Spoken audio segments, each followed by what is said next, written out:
봉독합니다.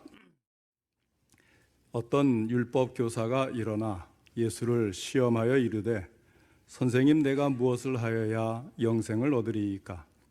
예수께서 이르시되 율법에 무엇이라 기록되었으며 내가 어떻게 읽느냐? 대답하여 이르되 내 마음을 다하며 목숨을 다하며 힘을 다하며 뜻을 다하여 주 너희 하나님을 사랑하고 또한 내 이웃을 내 자신같이 사랑하라 하였나이다. 예수께서 이르시되 내 대답이 옳도다. 이를 행하라. 그러면 살리라 하시니 그 사람이 자기를 옳게 보이려고 예수께 여짜오되 그러면 내 이웃이 누구니이까? 예수께서 대답하여 이르시되 어떤 사람이 예루살렘에서 여리고로 내려가다가 강도를 만나매 강도들이 그 옷을 벗기고 때려 거의 죽은 것을 버리고 갔더라. 마침 한 제사장이 그 길로 내려가다가 그를 보고 피하여 지나가고 또 이와 같이 한 레위인도 그곳에 이르러 그를 보고 피하여 지나가되 어떤 사마리아 사람은 여행하는 중 거기 이르러 그를 보고 불쌍히 여겨 가까이 가서 기름과 포도주를 그 상처에 붓고 싸매고 자기 짐승에 태워 주막으로 데리고 가서 돌보아 주니라. 그 이튿날 그가 주막 주인에게 데나리온 둘을 내어주며 이르되 이 사람을 돌보아 주라. 비용이 더 들면 내가 돌아올 때에 갚으리라 하였으니 내 생각에는 이 세 사람 중에 누가 강도 만난 자의 이웃이 되겠느냐? 이르되 자비를 베푼 자니이다. 예수께서 이르시되 가서 너도 이와 같이 하라 하시니라. 아멘. 오늘은 가서 너도 이와 같이 하라, 이 제목으로 함께 말씀을 듣겠습니다. 오늘도 하나님께서 예배드린 우리 성도님들을 만나주시고 생명의 말씀을 통해서 풍성한 은혜를 내려주시기를 축원합니다. 먼저 하나님께 기도드리겠습니다. 사랑과 은혜가 풍성하신 하나님 아버지, 오늘도 저희들을 사랑하시고 예배드리는 저희들에게 귀한 말씀을 주시니 감사를 드립니다. 하나님 아버지, 이 말씀을 통해서 저희들에게 하시고자 하는 말씀, 저희들에게 요구하시는 하나님의 뜻을 깨달을 수 있도록 전할 때도 들을 때도 성령님이 함께 하시고 도와주시옵소서. 깨달은 것을 실천할 수 있는 믿음도 더해 주시옵소서. 예수님의 이름으로 기도하옵나이다. 아멘. 오늘 본문 누가복음 10장 25절에서 한 율법 교사가 예수님께 와서 질문을 하였습니다. 내가 무엇을 하여야 영생을 얻으리이까? 이 질문은 그 당시 많은 사람들이 품고 있었던 의문이었습니다.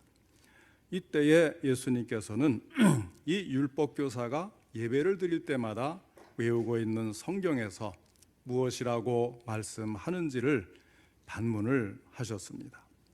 생명과 영혼에 대한 질문은 성경에서만 해답을 얻을 수 있다는 의미로 말씀을 하신 것입니다.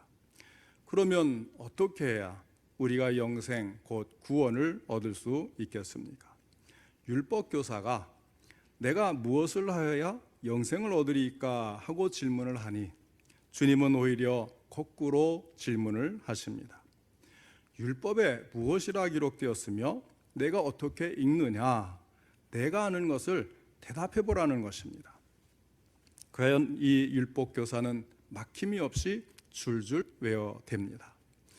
율법 교사의 이 대답은 너는 마음을 다하고 뜻을 다하고 힘을 다하여 내 하나님 여호와를 사랑하라고 하신 신명기 6장 5절의 말씀과 내 이웃 사랑하기를 내 자신과 같이 사랑하라고 하신 레위기 19장 18절의 말씀을 정확히 인용하여서 이 사실을 정확하게 이해하고 있음을 보여주었습니다.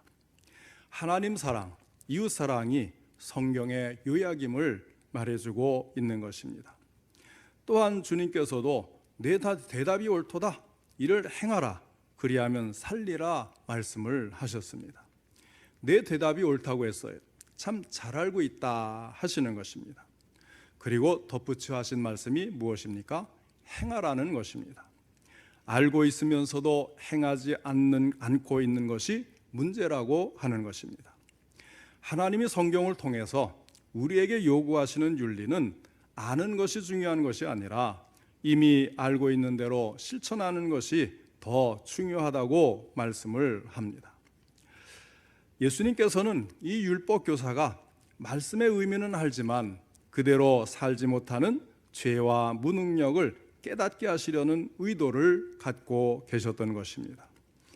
오늘 우리는 과연 하나님이 요구하시는 영생을 얻을 만한 도덕과 사랑을 실천하고 있는지 우리 예수님의 비유 말씀을 통해서 한번 비교해 보시고 판단해 보시기를 바랍니다. 첫째로 사랑의 대상에 대해서 생각해 보겠습니다. 율법 교사는 자신이 말씀을 바로 이해하고 있기는 하지만 실제로 그대로 살고 있지 못하다는 것을 잘 알고 있기 때문에 스스로 양심의 고발을 가라앉히기 위해서 이웃의 범위를 질문합니다. 29절 말씀이 바로 그것입니다. 그러면 내 이웃이 누구니까? 이 말이 무슨 뜻이냐 하면 지금 율법 교사가 나름대로 항의를 하고 있는 거예요. 우리가 누구를 사랑한다고 할 때 무조건 사랑하지 않는다는 것이 아니지 않습니까? 그래도 내 나름대로의 기준과 내 나름대로의 방법으로 사람마다 어느 정도 사랑을 하고 있습니다. 내 가족 사랑합니다. 나를 좋아하는 사람 사랑합니다. 나와 늘 어울리고 협력하는 사람 사랑합니다. 별탈이 없는 사람이면 그래도 미워하지 않고 필요한 만큼 사랑하고 필요한 만큼 도와줍니다. 그러니 내가 아주 사랑하지 않는다고는 말할 수 없지 않습니까? 하는 질문인 것입니다. 이 율법 교사가 지금 의도하는 것은 이 정도면 자기 자신도 남을 사랑하고 할 만큼 하는 사람이라고 예수님으로부터 듣고 확인하고 싶었던 것입니다. 그런데 그런 확인을 하고 싶어하는 근본적인 이유를 우리가 알아야 합니다. 무슨 말씀인가 하면 사실상 이 사람은 스스로 합리화시키고 있으면서도 마음에 걸리는 구석이 있는 것입니다. 레위기 19장 34절에 보면 너희와 함께 있는 거류민을 너희 중에서 나은 자같이 여기며 자기같이 사랑하라. 너희도 애굽 땅에서 거류민이 되었었느니라. 나는 너희의 하나님 여호와이니라. 이렇게 한 말씀이 이 사람의 마음을 괴롭혔던 것입니다. 왜냐하면 이 말씀에 따르면 이방인, 타국인, 낯선 사람까지도 자기같이 사랑하라고 하기 때문에 지금까지 자기 합리화를 시켰던 모든 시도에 대해서 양심을 찌르기 때문입니다. 사실 예수 믿는다는 것은 고민한다는 말과 같다고 할 수가 있습니다. 우리가 하나님을 알고 성경을 아는 이상 현재 나의 삶이 하나님께 합당한지 그렇지 않은지 갈등을 느끼게 되어 있습니다. 그에 비하면 예수 믿으면 축복받는다더라, 또는 거꾸로 종교를 바꾸면 집안이 망한다는데 어떻게 교회를 나가겠느냐, 그런 말들은 사실 아무 문제도 되지 않는 거예요. 하나님은 창조주이십니다. 온 세상의 주인이십니다. 우리 인간도 창조하셨고 우리에게 영혼도 주셨습니다. 그리고 인류의 그 번창을 축복해 주셨습니다. 그리고 반드시 축복해 주실 수 있는 분이십니다. 그런데도 갑자기 종교를 바꾸면 식구들이 병난다, 집안이 망한다, 이런 말을 믿는 것은 이치에도 맞지가 않는 것입니다. 이런 일도 있었어요. 어느 상가 건물의 주인 집에 짧은 기간 내에 아버지와 아들이 연거푸 죽어나가니까 부인이 집을 팔려고 내놨는데 귀신이 나오는 집이라고 해서 아무도 사지를 않아서 헐값이 되어버리고 말았어요. 그런데 예수 믿는 사람은 그런 거 두렵지 않거든요. 그래서 어느 교인이 싸게 사서 목사님을 모시고 신방 예배를 드리고 늘 찬송하고 기도하니까 얼마나 장사가 잘 되는지 그냥 사람들만 버글버글 들끓더라, 이런 간증을 들었어요. 여러분, 예수 믿으면 가장 크신 하나님, 그 하나님이 내 아버지가 되시는데 무슨 걱정이 되겠습니까? 그러니까 예수 믿으면 복을 받느냐 아니면 갑자기 종교를 바꾸면 집안이 망하느냐 하는 갈등과 고민은 사실상은 아무것도 아닌 거예요. 그런 고민은 예수 믿고 교회 나오고 신앙생활을 하기 시작하면 금방 다 해소가 되는 것입니다. 그러나 더 중요한 것은 그분을 알게 되면 참 사랑과 참 도덕과 윤리 그리고 양심이 깨어나고 살아나기 때문에 내가 좀 더 좋은 일, 선한 일을 하지 못하는 것에 대해서 고민하게 되고 어떻게 이 일을 할 수 있을까 노력하게 된다고 하는 사실입니다. 그리고 그것은 주님 앞에 가는 그날까지 우리가 고민하고 선택의 기로에서 갈등을 하면서 믿음의 길을 걸어가야 하는 것입니다. 지금 나의 삶은 정말 하나님을 기쁘시게 하는 것일까? 하나님이 요구하시는 윤리의 수준에 합당하게 살고 있을까? 그 고민과 갈등은 끊임이 없는 것입니다. 성경을 알고 주님의 마음을 알게 된 사람이라고 하면 어떻게 해야 바르게 하는 것인지, 지금 내가 얼마나 잘못하고 있는지를 모를 수가 없습니다. 그런데도 불구하고 우리는 어떻게 합니까? 그 양심을 찌르는 것을 잠시만 무시하면 편하게 지낼 수 있다고 하는 것입니다. 내가 지금 할 수 있는 일은 여기까지야. 그 이상으로 할 필요는 없는 거야. 다 그렇게 사는데 그것쯤이야 어때? 하면서 자기 양심을 억누르는 경우들이 있다는 것입니다. 지금 이 율법교사는 자기를 옳게 보이기를 원하여서 내가 하고 있는 대상과 방법의 이웃사랑도 크게 잘못하고 있는 것이 아니지 않느냐, 지금 시위를 하고 있는 것입니다. 둘째로 중요한 것은 이론이 아니라 실천이라는 것입니다. 그러자 예수님은 비유를 통해서 율법교사의 질문이 잘못되었다는 것을 지적하십니다. 사실 율법교사가 알고 있는 레위기 19장 18절의 이웃사랑에 대한 본문은 이웃이 누구냐를 정의하는 구절이 아닙니다. 이런 사람은 내 이웃이니까 도와주고 저런 사람은 내 이웃이 아니니까 도와주지 말고, 이런 이웃을 정하는 그런 구절이 아니라는 거예요. 단지 사랑을 실천하는 면에 강조점이 있는 것입니다. 오늘 본문에 나오는 비유는 아마도 실제 있었던 실화를 예로 들은 것 같습니다. 예루살렘에서 여리고로 내려가는 길은 해발 700m 정도의 비교적 높은 높이에 약 34km에 이르는 길이라고 해요. 길이 좁고 돌과 바위가 많은 지역이었기 때문에 강도들이 자주 출몰을 해서 피의 길, 이런 별명이 있을 정도였습니다. 그런데 한 사람이 예루살렘에서 여리고로 내려가다가 강도를 만나 모든 것을 빼앗기고 심하게 부상을 당했습니다. 그때 제사장 직무를 마치고 집이 있는 여리고로 돌아가던 제사장은 구조를 받기까지 오랫동안 누워있던 이 사람을 피해서 지나갑니다. 자기도 강도 떼를 만날까 봐 무서워서 황급히 지나갔거나 죽은 사람의 시체를 만짐으로써 부정해지고 더럽혀지는 일이 없게 하려고 피했을 것입니다. 여하튼 제사장은 사랑과 도움을 줄 수 있는 상황을 회피했습니다. 또 그 다음에 지나가던 레위인도 마찬가지였습니다. 저는 이 본문을 읽을 때마다 늘 이 제사장과 레위인이 나오면 그냥 제 눈이 걸리고 가슴이 저리는 것을 느끼게 됩니다. 내가 꼭 이 제사장 같고 레위인 같다는 생각이 드는 거예요. 31절 32절을 제가 다시 한번 읽어드리겠습니다.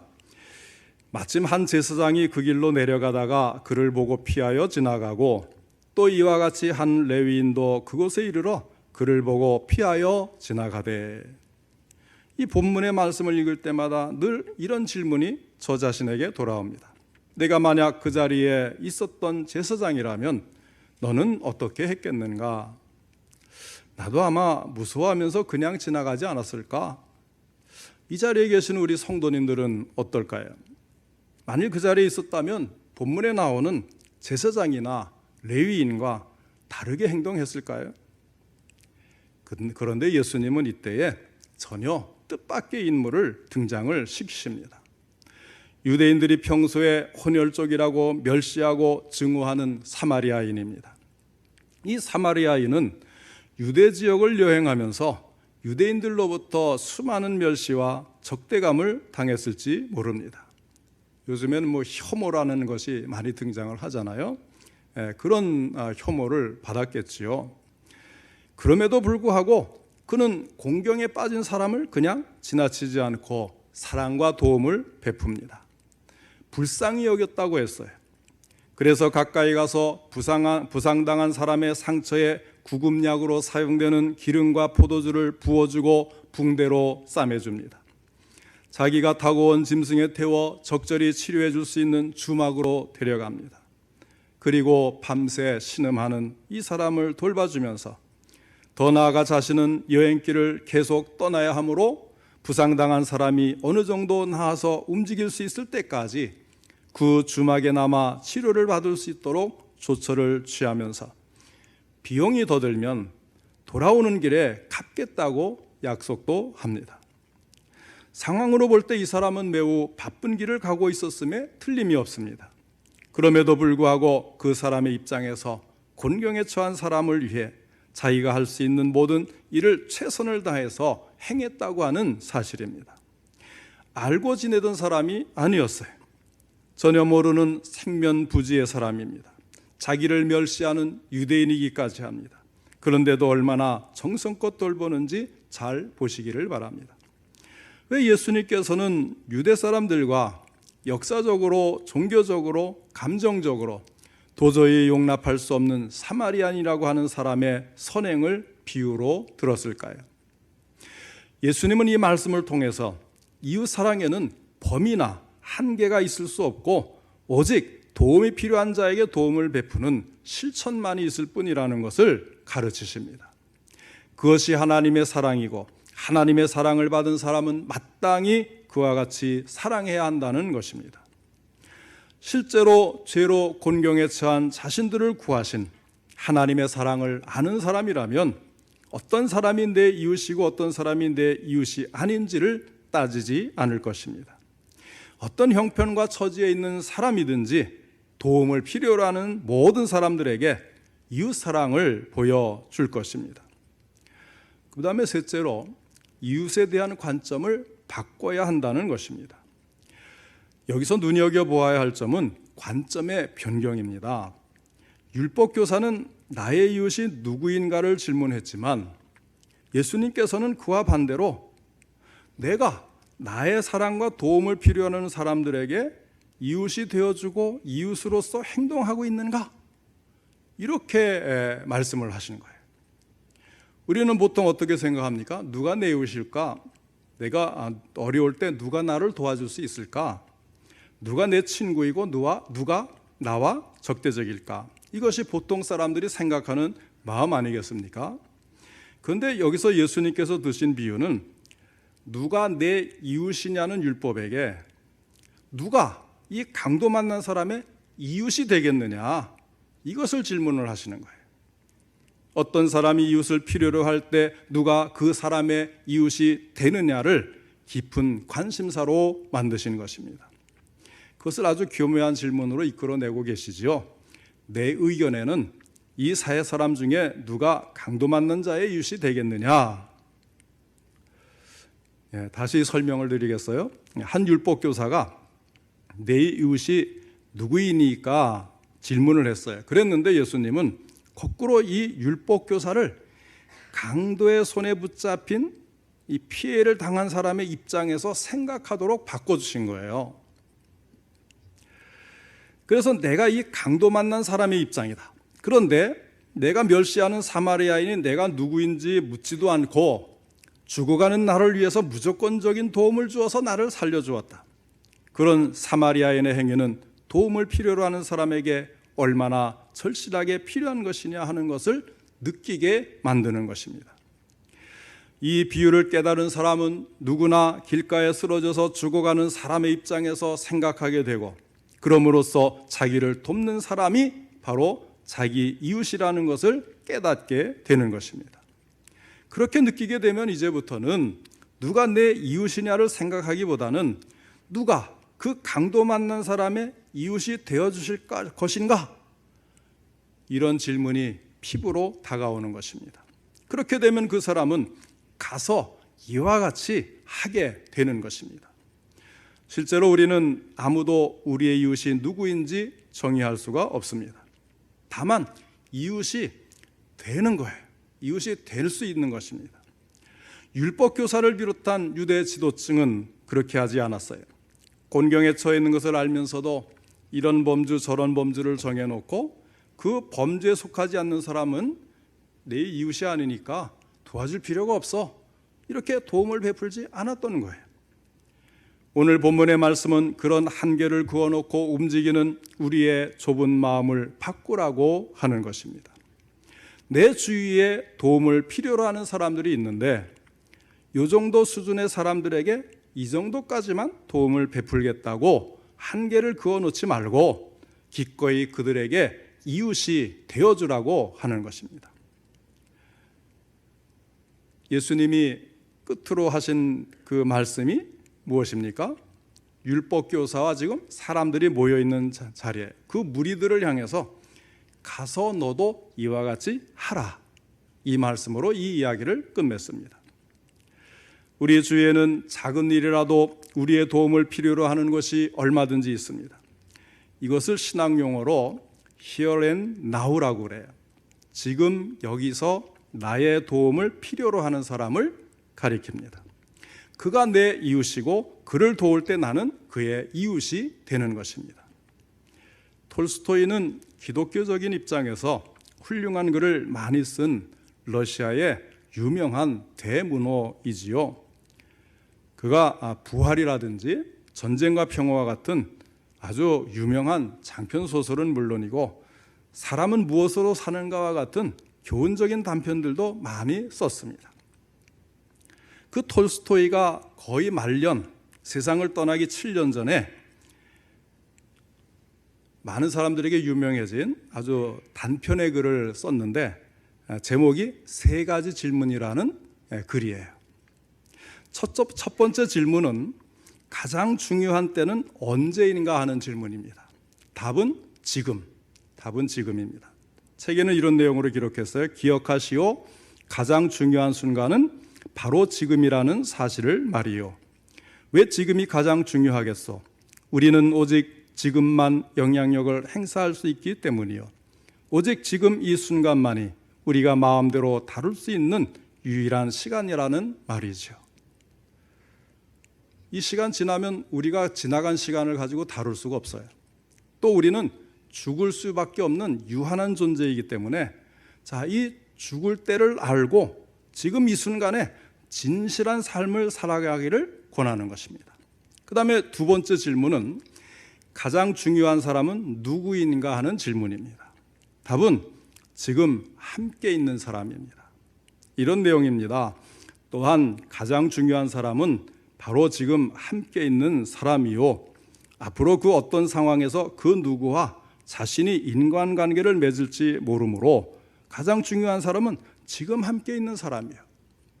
지금 함께 있는 사람과의 관계를 무시하면 다음에 또 어떤 사람을 만난다고 장담하겠느냐는 거예요. 그것은 도움이 필요한 이웃과 소통하는 삶을 살아가기를 권하는 것입니다. 나와의 만남과 나의 도움을 필요로 하는 사람이 누구인가 할 때에 지금 현재 내 앞에 있는 그 사람이라는 거예요. 교회 안에서는 교우가 될 것이고 가정에서는 배우자가 가장 나와 함께 현재 함께 있는 사람이겠죠. 그 다음에 세 번째 질문은 가장 중요한 일은 무엇인가라는 질문이에요. 답은 함께 있는 그 사람에게 착한 일을 행하는 것입니다. 이런 내용이에요. 그리고 가장 중요한 일은 함께 있는 그 사람에게 착한 일을 행하는 것이지요. 그를 위해 이 세상에 보내졌고 오직 이를 위해 인간이 이 세상에 왔다는 사실을 잊지 마시오. 이 말은 오늘 하루 최선을 다해 집중하고자 하는 선한 일은 무엇인가를 생각하라는 것입니다. 톨스토이가 말하고자 하는 결론은 이것입니다. 지금 현재 나와 함께 있는 그 사람에게 최선을 다해서 선한 일을 행하는 것, 그것이 하나님이 우리를 이 세상에 보내신 목적이라고 하는 것입니다. 예수님께서 우리에게 가르쳐 주신 이웃론에 부합되는 관점인 것입니다. 오늘 읽은 본문의 말씀을 통해서 예수님께서 말씀하시는 것이 무엇입니까? 주님은 이 세상의 모든 사람을 다 책임지라고 말씀하지 않으십니다. 내가 걸어가는 인생의 길에서 나에게 발견된 이웃, 내 발뿌리에 채인 사람, 지금 여기 피 흘려 누워있는 사람, 내 눈에 발견된 이 사람만이라도 책임지라고 하는 것입니다. 성경은 할 수 없는 것 가지고 도우라고 말하지 않습니다. 내가 할 수 있는 것이 있지 않느냐, 내가 가지고 있는 힘을 가지고 할 수 있는 시간을 가지고 할 수 있는 것을 가지고 사랑해 보지 않겠니? 이것이 주님의 말씀하시는 의도인 것입니다. 주님은 우리에게 말씀하십니다. 가서 너도 이와 같이 하라. 우리 다 같이 진정으로 이러한 마음을 가질 수 있도록, 그리고 행할 수 있도록 주님께서 도와주시기를 원합니다. 우리가 할 수 있는 최선을 다해서 나를 필요로 하는 사람, 우리 교회를 필요로 하는 사람에게 선한 사마리아인처럼 참된 이웃이 되어주는 교회와 성도가 될 수 있기를 주님의 이름으로 축원합니다. 기도하겠습니다. 사랑과 은혜가 풍성하신 하나님 아버지, 주님께서 오늘 말씀을 통하여 가르쳐 주신 누가 진정한 이웃인가를 다시 한번 저희들이 깨달을 뿐만 아니라 가서 너도 이와 같이 하라고 하는 주님의 말씀에 도전을 받게 하여 주시고, 이것이 우리의 매일매일의 삶에서 지금 현재 내 앞에 있는 사람에게 착한 일을 행함으로 이루어질 수 있도록 주여 도와주시옵소서. 때로는 갈등하고 아버지 하나님 참으로 마음에 내키지를 않고, 아버지 하나님 오히려 미운 마음, 아버지 하나님 또 시기하는 마음이 생길 때에 성령님께서 함께 해주셔서 이 모든 아버지 하나님 잘못된 것들을 아버지 하나님 우리가 죽일 수 있게 하시고, 하나님의 그 마음을 본받고 예수님을 닮아서 주님 말씀하신 대로 지금 나와 함께 있는 사람들에게 착한 일을 행하며 더욱더욱 사랑할 수 있게 하여 주옵소서. 교회에서도 함께 있는 사람들에게 주님 착한 일을 하고, 가정에서도 함께 있는 나의 배우자와 나의 자녀들과 아버지 나의 가족 친척들에게 착한 일을 할 수 있는 저희들이 될 수 있도록 힘과 능력을 더해 주시옵소서. 어느 한순간에도 주님의 이 말씀, 이 명령이 우리 마음속에 떠오르게 하시고 여기에 순종해서 적극적으로 실천할 수 있는 믿음을 갖게 하여 주시옵소서. 이를 통해서 하나님의 영광이 드러나게 하시고 우리가 전하는 예수 그리스도의 복음이 진리인 것을 우리 주변 사람들이 알게 하여 주시어서 더 많은 사람들이 주님 앞에 돌아오며 그 영혼까지 구원받는 착한 일이 이루어지게 하여 주옵소서. 이러한 일을 또 원하고 아버지 하나님 또 간절히 소원하는 우리 성도님들 성령 충만과 능력을 주시고 그 삶을 일일이 함께하여 주시어서 항상 복을 주시고 도와주시옵소서. 예수님의 이름으로 기도하옵나이다. 아멘.